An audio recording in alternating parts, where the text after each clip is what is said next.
Abençoados, herdeiros amados da graça de Deus, povo conhecedor da verdade do Cristo glorificado. Estou de volta aí. Sou o irmão André Palhares, aqui do estado do Rio de Janeiro, e todos vocês que não me conhecem, que estão me vendo a primeira vez, se esse tema desse estudo te chamou a atenção, eu peço a você que você veja esse vídeo até o final. Amém? E vocês que já me seguem na live, eu peço a vocês que não esqueçam de dar seus likes. Faça também comentários no vídeo, abençoados. Que isso é muito importante para o crescimento do canal. Amém? Eu peço a todos vocês, muito obrigado pela presença e participação de todos vocês. Abençoados,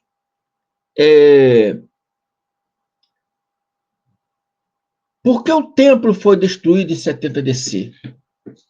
Esse é o tema desse estudo. Porque o templo foi destruído em 70 DC. Há várias razões. Existem várias razões do porquê esse templo foi destruído.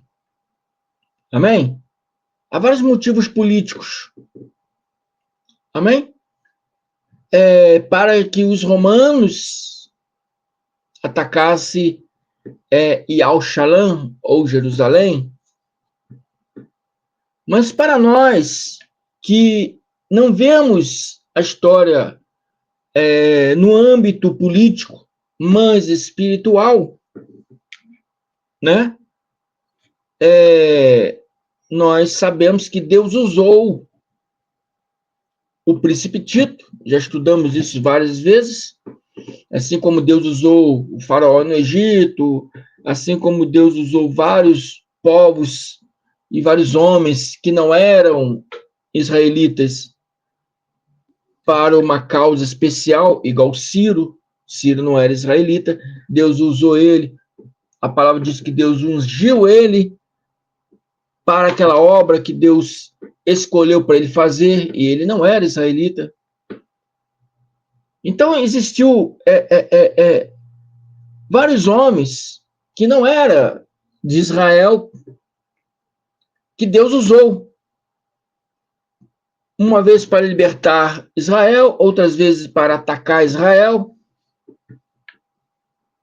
Se você lê a Bíblia no seu todo, você vai ver isso, o que eu estou falando para vocês. Amém? Deixa eu abaixar aqui. Baixar ali o negócio ali que está fazendo barulhinho. Pim, pim. Então,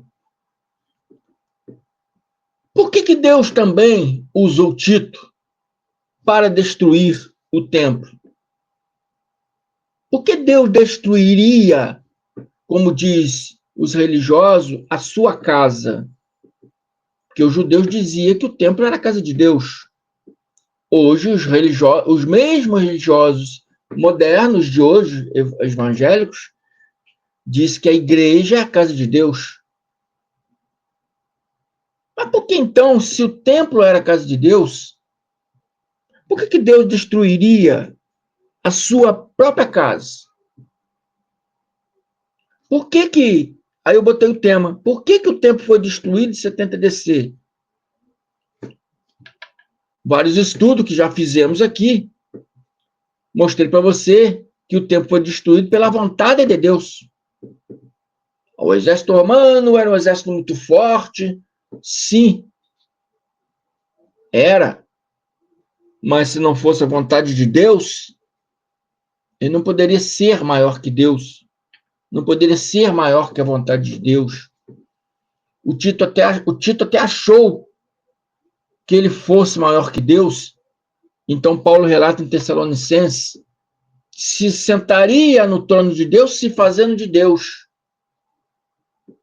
Então ele se sentiu maior que Deus, mas nós sabemos, nós que vemos, né, a história no âmbito espiritual, não político, mas espiritual, nós vemos que ele só conseguiu aquilo porque Deus permitiu. Porque desde os antigos profetas, eles já vinham anunciando que o templo seria destruído. E Cristo veio e falou, tá vendo esse templo aí? Não ficará pedra sobre pedra, tudo será derribado.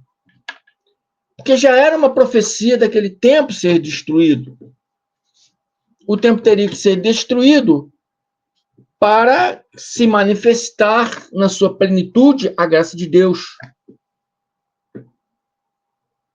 Amém? Então, os judeus achavam que o templo era a casa de Deus. Mas por que Deus destruiu sua própria casa? Primeiro, porque Deus não habitava no templo. Deus não habita em parede edificada de concreto, de tijolo, concreto. Quem teve a ideia de edificar uma casa, uma morada para Deus, foi o rei Davi, e que morreu e não concretizou. Então, o seu filho, seguindo aquele desejo do pai dele, Salomão, quis continuar a obra de seu pai. Mas mesmo ele continuando a obra do pai Davi, né? Ele se fazia uma pergunta. Em 1 Reis 8:27, ele se fez uma pergunta. E ele disse, na sua pergunta, na sua interrogação, mas de fato, Deus habitaria na terra? Ele disse assim, não, vou continuar a obra do meu pai e vou construir a casa de Deus aqui em Jerusalém. Né? Vou lá pegar a arca, vou trazer aqui para o templo. Jerusalém será morada de Deus. Vou construir aqui a casa de Deus, o templo para Deus morar, habitar. Isso que Davi falava. E o filho dele falou, não, vou construir esse templo, tanto que meu pai queria construir. Mas ele se fez uma pergunta, ele se interrogou a si mesmo, dizendo, mas de fato, habitaria Deus na terra? Salomão estava ali se perguntando se Deus habitaria na terra. E diz, eis que os céus, até o céu dos céus, não te pode conter. Essa é a sabedoria de Salomão. Salomão disse que os céus e os céus dos céus não poderia conter Deus. Quanto menos esta casa que eu edifiquei. Salomão estava dizendo, os céus dos céus não pode conter Deus. Muito menos essa casa que eu edifiquei na terra, se referindo ao templo. O céu do céu não pode conter Deus, muito menos uma casa, um templo que foi feito de casa na terra. Amém? Mostrando então para a gente que aquela morada de Deus em Jerusalém, que era o templo, aquilo não era um pedido de Deus, não era uma vontade de Deus, mas era uma vontade de Davi. Deus não pediu para edificar um templo para ele morar. Deus é dono de tudo. Deus do universo, do planeta, nosso planeta, Terra, e do universo em volta, de todas as coisas que aqui há. Ele não precisa de uma casa de parede de concreto para habitar. Nunca precisou. Foi uma vontade de Davi. E observamos que Davi diz em Salmo 132, vou ler do 3 ao 5, Davi estava ali, é um salmo de peregrinação, Davi estava peregrinando para Jerusalém, e na sua oração, né, ele diz na sua oração, não entrarei na tenda em que moro, nem subirei ao leito que repouso, Não darei sono aos meus olhos, nem repouso às minhas pálpebras, até que eu encontre lugar para o Senhor morar. Até que eu encontre lugar, Senhor, para a sua morada, ó poderoso de Jacó. Então parecia que Deus estava desabrigado. Parecia que Deus estava ali necessitando de alguém construir um templo para ele se fazer morada, para ele morar. Não, abençoado. Deus nunca pediu para construir templo nenhum. Deus nunca pediu para construir templo nenhum. Hoje, Deus não pede ninguém para construir igrejas, essas igrejas suntuosas. Igual o Malafre disse, gastamos dinheiro com eletricidades, com ventiladores, para o conforto do povo, então o povo tem que dar o seu dízimo. Não. Poderia ser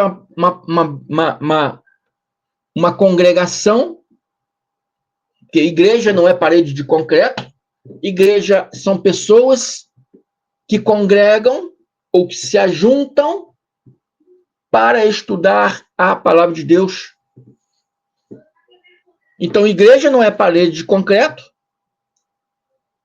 e muito menos as suas igrejas são congregações para aprender a palavra de Deus. Porque tudo que vocês ensinam são ao contrário da palavra de Deus. São ao contrário do que Deus ensina. Para começar, vocês acham que a igreja é a casa de Deus. Então, eu tenho que ir na igreja para visitar Deus, para pedir a Deus, porque só sabe pedir. Não agradece, só sabe pedir. A mesma coisa eram os judeus, que achavam que o templo era a morada de Deus. Então, só eles poderiam ter contato com Deus, porque só eles poderiam entrar na casa de Deus. O povo gentil não poderia entrar na casa de Deus. Então, era um desejo de Davi, e não um pedido de Deus. E ao Deus nunca pediu ninguém para fazer uma casa de parede de concreto para ele. Nunca pediu isso para ele morar. Amém? Então, o próprio Deus, o próprio Deus, Criador, através de Isaías, Yeshayal, Isaías 66, 1-4, o próprio Deus, através do profeta Isaías, disse assim: o céu é meu trono, e a terra o estrado dos meus pés. Que espécie de casas vocês me edificarão? O céu é meu trono. A terra, o estrado dos meus pés, porque ele está no céu e a terra está abaixo, é o estrado dos pés. Que espécie de casa vocês me edificarão? Deus está perguntando, vocês vão me edificar uma casa de parede de concreto? Para me colocar ali dentro ali? Para ficar limitado ali? Para não ser de todos os povos, mas limitado apenas para um povo? Igual os judeus fizeram? E ele diz aqui: é este o meu lugar de descanso? Numa casa de pedra? Uma casa feita de parede de concreto? Não foram minhas mãos que fizeram todas as coisas? E por isso vieram a existir? Que ele é Deus de tudo. A morada de Deus é no universo. No universo. É nós que aprendemos que mora em nós, por causa da fé que temos nele, e também o universo inteiro, nosso planeta e o universo inteiro, é a morada de Deus. O céu é meu trono, a terra é o estrado dos meus pés. Deus está em todo lugar. Onisciente, onipotente, onipresente. Então ele pergunta: não sou eu que fizesse todas essas coisas, por isso vieram existir?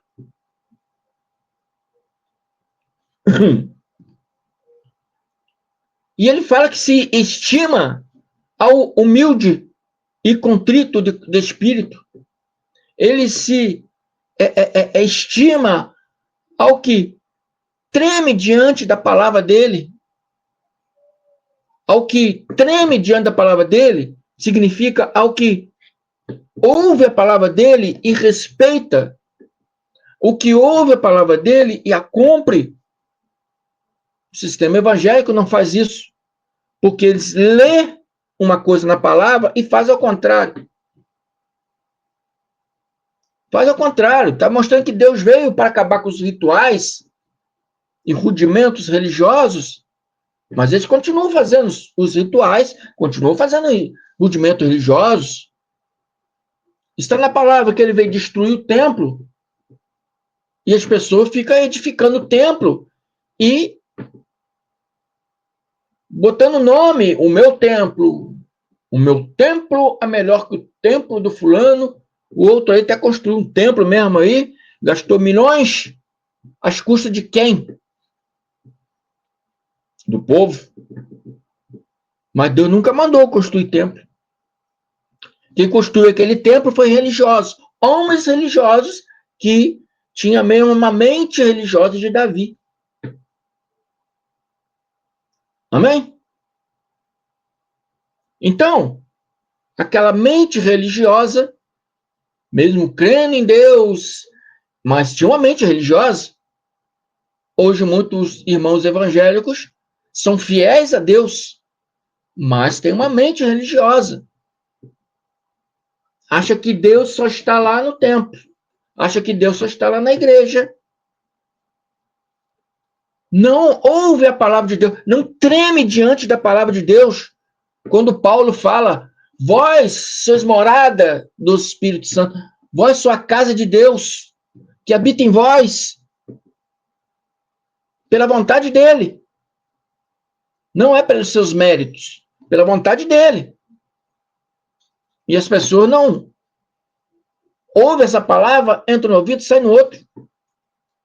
Não treme diante da palavra, igual a gente está falando aqui. E ele diz, mas aquele que sacrifica um boi é como quem mata um homem. Aquele que sacrifica um carneiro é como quem quebra o pescoço de um cachorro. Aquele que faz oferta de cereal é como quem apresenta sangue de porco.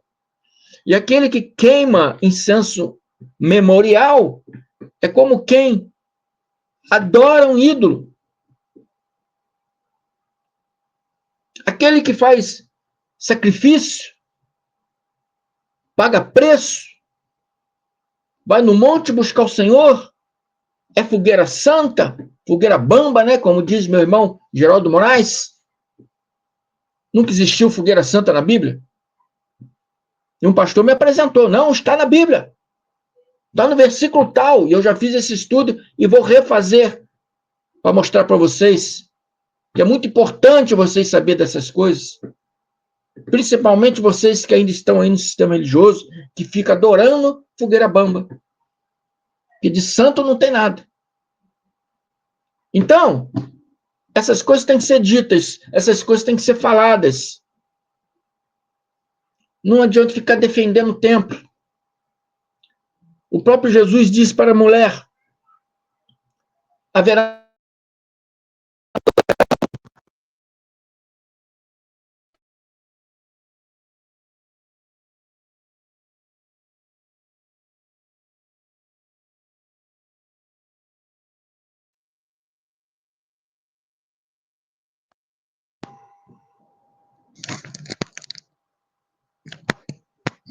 peraí.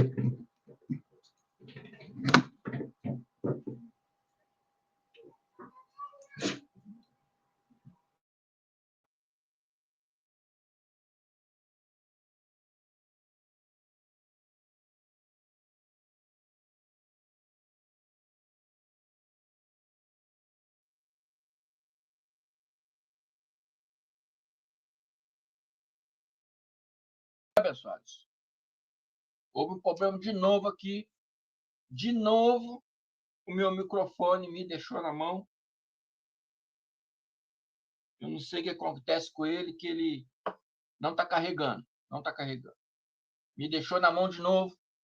Vou tentar falar alto aqui para ver se você, para a gente continuar esse estudo aí, né? Vou falar um pouco mais alto para ver se vocês conseguem me ouvir aí.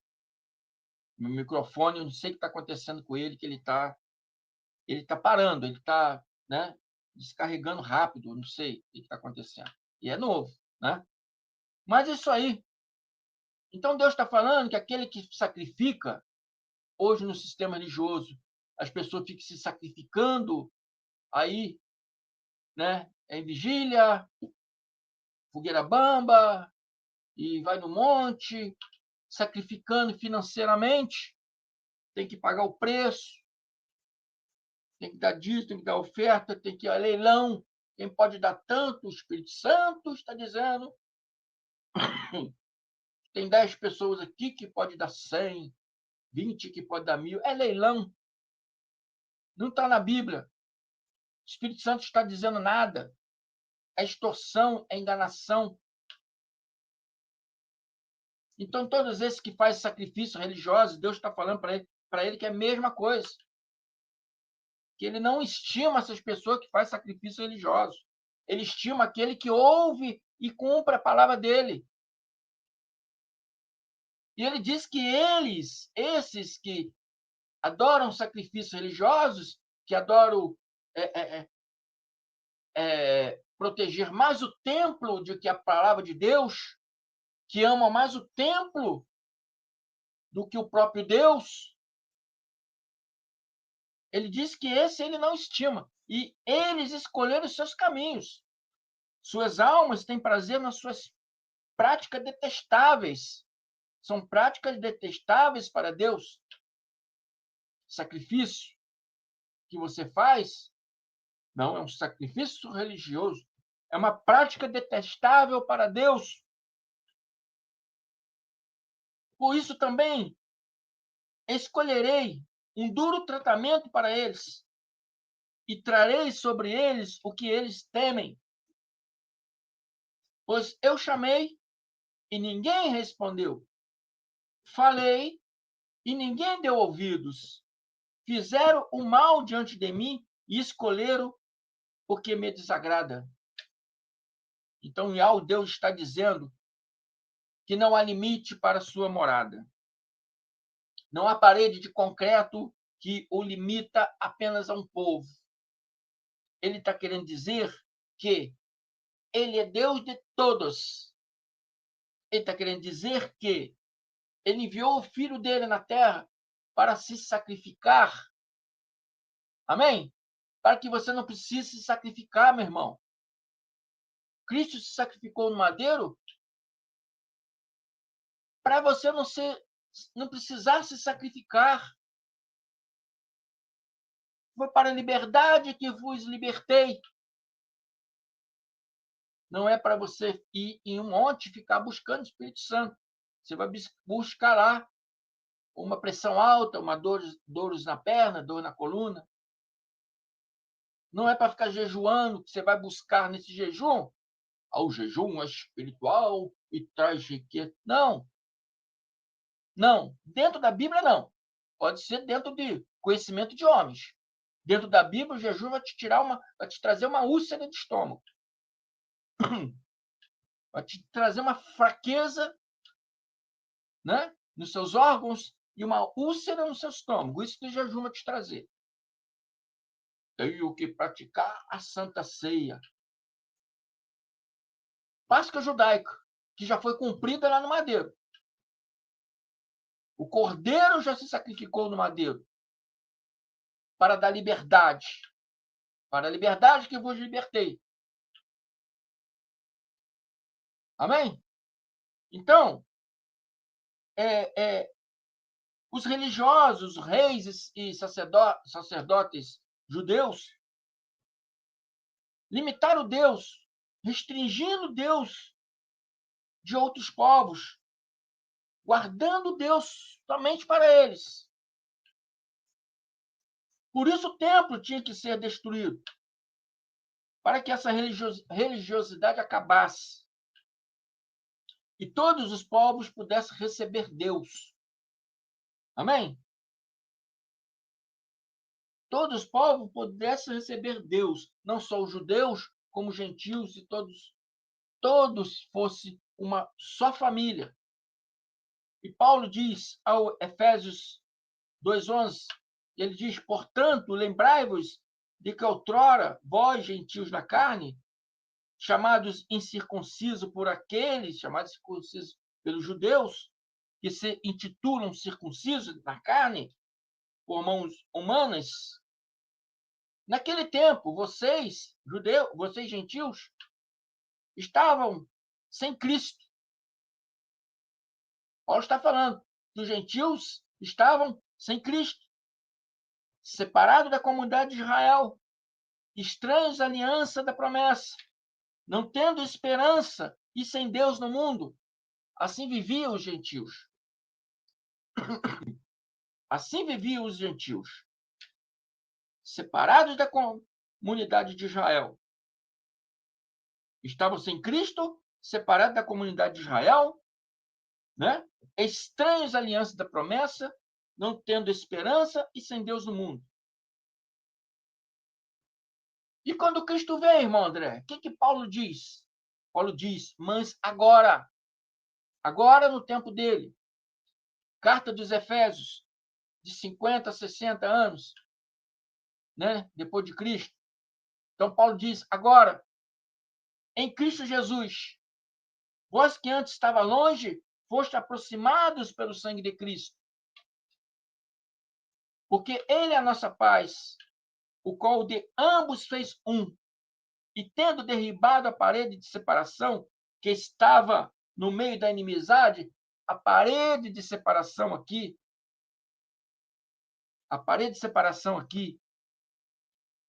é aquela religiosidade judaica que achava que Deus era só deles. Os gentios não poderiam entrar no templo. Gentios não poderiam entrar no templo. Mesmo se fossem os gentios convertidos, um prosélito, né? Ele era restringido no templo a um local. Não poderia participar de todo o ambiente que os judeus participavam.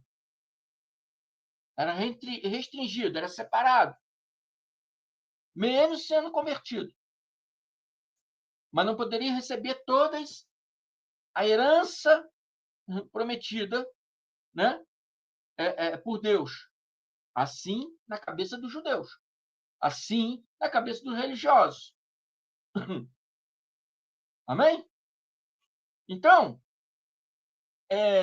Paulo diz aqui que Cristo acabou com isso. Cristo acabou com essa religiosidade e fez Deus ser Deus de todos, tirando, derribando a parede de separação que estava no meio da inimizade e aboliu na sua carne, lá no madeiro, a lei dos mandamentos de forma de ordenança. Lá no madeiro, ele aboliu a lei de forma de ordenança, de forma de sacrifícios religiosos. E ele diz que quem continua se sacrificando até os dias de hoje, ele não se estima essas pessoas. Ele não estima essas pessoas. Ele estima aquele que obedece suas palavras. Amém? E para que dos dois povos, judeus e gentios, quem são gentios? Todo povo que não é judeu, é gentil. Porque para os judeus, gentil vem da palavra do hebraico goim, que significa estrangeiros. Então, todos que não são judeus são estrangeiros. Todos os outros povos são estrangeiros. Na nossa língua, quem não é judeu, geograficamente, que eu estou falando, são gentios. Todos são gentios. Todos que não são judeus são gentios, geograficamente. Porque para Deus não existe isso. Para Deus, todos são filhos dele. Então, ele no madeiro, ele destruiu o mandamento na forma de ordenança para que dos dois povos gentios judeus, né, criasse em si mesmo um novo homem fazendo paz, um só povo fazendo paz, reconciliando ambos em um só corpo com Deus. Então, hoje não há separação, não há um povo melhor que o outro. Para Deus, todos são seus filhos. Ele reconciliou ambos em um só corpo com Deus. Cristo fez isso, lá no madeiro, por intermédio da cruz, como diz aqui Paulo, destruindo por ela a inimizade. E vindo, evangelizou paz a vós outros que estava longe, aos gentios, e paz também ao que estava perto, aos judeus. Ele evangelizou tanto os gentios que estavam longe, como os judeus que estavam perto, através de quem? Do apóstolo Paulo. Por ele, ambos temos acesso ao Pai em um espírito. Então, abençoados, se esse templo não fosse destruído, toda essa maravilhosa palavra que eu li aqui agora, relatado por Paulo, né, em Efésios 2:11, eu li aqui até o 18. Se o templo ainda estivesse erguido e não tivesse sido destruído, hoje nós não estaríamos aqui falando da graça de Deus. Paulo não falaria para aquele povo Efésios 2:11 até o 18. Toda essa maravilhosa palavra de Efésios 2:11 até o 18 que eu li aqui, se você quiser continuar lendo aí, pode continuar. Mas o que eu li aqui, toda essa promessa maravilhosa, todo esse presente maravilhoso de Deus, foi por causa do templo ser destruído. A lei, primeiramente, depois o templo. Porque a lei foi revogada antes do templo ser destruído. A lei foi cumprida no madeiro. A lei, os profetas, duraram até João. Depois veio Cristo, concluindo a sua missão, e lá no madeiro ele disse: está consumado. Tetelestai, Shlem, está consumado. Toda a lei, todos os profetas, está consumado. Então a lei foi revogada antes do templo ser destruído. Mas ainda existiam os religiosos que, não acreditando no Cristo, continuou ali indo no templo, sem precisar ir, continuaram indo e praticando toda a religiosidade que até hoje as igrejas evangélicas praticam. Então era preciso aquele templo ser destruído para acabar com aquela religiosidade, para que a graça de Deus se manifestasse em sua plenitude. Amém? Para que as pessoas parassem de se sacrificar. Aí veio os imperadores, veio os papas, construir igrejas e colocaram o povo novamente para sacrificar. E o povo, não tendo conhecimento, sacrificam. Veio Martim Lutero, saiu da Igreja Católica, um padre teólogo, criou a Igreja Protestante, que hoje são todas as igrejas evangélicas e seus ramos. Porque veio Lutero, veio Calvino, veio vários outros seguindo Lutero. Hoje temos as igrejas evangélicas com o mesmo sacrifício religioso da Igreja Católica, achando que estão agradando a Deus, mas não estão agradando a Deus. Estão agradando mais o templo do que a própria palavra de Deus. E Deus diz aqui que estima aquele que treme diante da sua palavra. Tremer diante da sua palavra é respeitar, é obedecer. Amém? Então nós não estaríamos aqui, não seríamos um só povo com Deus se o templo tivesse erguido. Então é um dos motivos do templo ter sido destruído em 70. Não teríamos a graça de Deus revelada para nós. O irmão André não estaria aqui falando da graça de Deus revelada para vocês, meus irmãos, que estão aí do outro lado. Amém? Mas, glória a Deus, as promessas de Deus se cumpriram. Também na vida, não só dos judeus, que se converteram naquela época ao Cristo, né? Ao Jesus Cristo, mas também aos gentios daquela época, atingindo até nós nos dias de hoje. A promessa chegou até nós. Amém? Então, hoje, como diz Paulo em Efésios 2,18, por ele, pelo Cristo glorificado, ambos temos acesso em um só Espírito. Não há mais judeus, não há mais gentios, todos nós hoje somos cidadãos dos céus. Esse é um dos motivos para que o templo tivesse sido destruído. Ele tinha que ser destruído.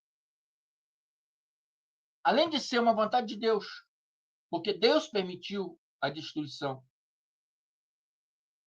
Deus falou várias formas, de várias maneiras, através dos profetas, que esse dia chegaria.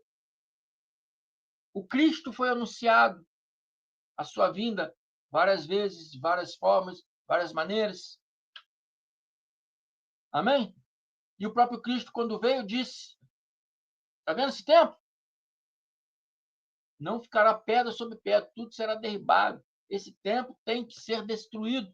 Não se apegue a esse templo. E hoje as pessoas estão se apegadas a templo. Hoje as pessoas estão se apegadas à igreja. Irmão André, você não tem igreja, não? Tem não. Tem não. Ah, não tem povo que se reúne aí para aprender a graça de Deus? Ainda não. Mas eu posso reunir um grupo de pessoas, se a pessoa quiser. Posso arrumar um local, reunir um grupo de pessoas e estudar a palavra de Deus. Mostrar para ela essas maravilhas que eu mostro para vocês através da internet, do YouTube. Amém? Mas eu não posso fazer achar que um templo de parede de concreto é a morada de Deus. Não posso achar que Deus está limitado ali. Não posso achar que só nós que estamos ali somos de Deus. Quem está lá fora não é. Não posso pensar assim, porque não é assim que a palavra ensina. Isso é uma mente religiosa evangélica. Achar que só quem está dentro da igreja que é de Deus. Quem não está na igreja não é de Deus. Não. Todos, gentios e judeus, todos lá no Madeiro, temos acesso ao Pai em um só Espírito. Como você tem acesso? Só basta crer, meu irmão. Tremer, como diz o próprio Deus aqui, a palavra. Eu estimo aquele que treme as minhas palavras. Eu estimo aquele que obedece, que ouve e pratica as minhas palavras. E hoje as palavras dele não é mais a lei de Moisés, não é mais os profetas. Hoje a palavra dele é o Evangelho da Graça de Deus, que eu, irmão André, e vários outros irmãos estão aí pregando. Carlos Gomes, Elcio de Jesus, André Pimentel, Cristiano, Geraldo Moraes, e Orlando, né, Ivanildo da Cruz, Carlos Gomes, Neilton Cardoso, graças a Deus, irmão Dino, graças a Deus, Lucas Medeiros, graças a Deus, glória a Deus, que hoje somos muitos mostrando a verdade. Agora você tem que abraçar a verdade. Abraçar a verdade. Tremer a palavra de Deus, como o próprio Deus diz. Amém? Abraçar a verdade e largar toda essa mentira que foi condicionada na sua mente. Por isso o profeta diz: Sai de lá, povo meu. E vem para a graça você também. Amém? Eu te convido. Peço a você, se gostou desse estudo, se inscrevam. Canal MDCG André Palhares. Não esquece de apertar o sininho de notificação. Dê o seu like. Está aqui embaixo na descrição do vídeo. Dê o seu like. Deu para baixo não, deu para cima. Está para baixo da descrição do vídeo o like. Dê o seu like. Você estará ajudando o crescimento desse canal.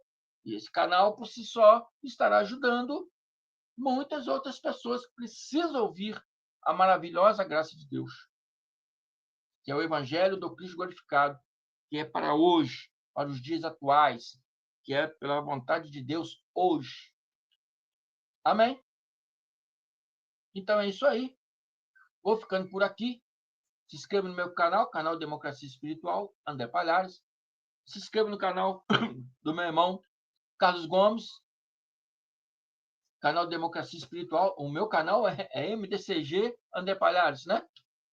Confundi aí. Meu canal MDCG André Palhares. Se inscreva nele, se inscreva no canal do meu irmão Carlos Gomes, canal Democracia Espiritual, viu? E Carlos Gomes. Seu canal está na minha mente. Meu irmão amado. Se inscreva também no canal do meu irmão Ivanildo da Cruz, Guerreiro da Fé, e do meu irmão Lucas Medeiros. Estou dando uma força para o meu irmão aí, Lucas Medeiros. Visite o canal dele, se inscrevam. Amém? Porque esse menino, ele é um exemplo para a mocidade de hoje. Exemplo para a rapaziada de hoje. Então, eu peço a todos vocês que visitem o canal dele, canal Lucas Medeiros, Abraçando a Graça. Amém? É um exemplo para a rapaziada. Parabéns, meu irmão. E fico por aqui. Muito obrigado. Até amanhã. Estarei de volta aí com todos vocês. E as paz.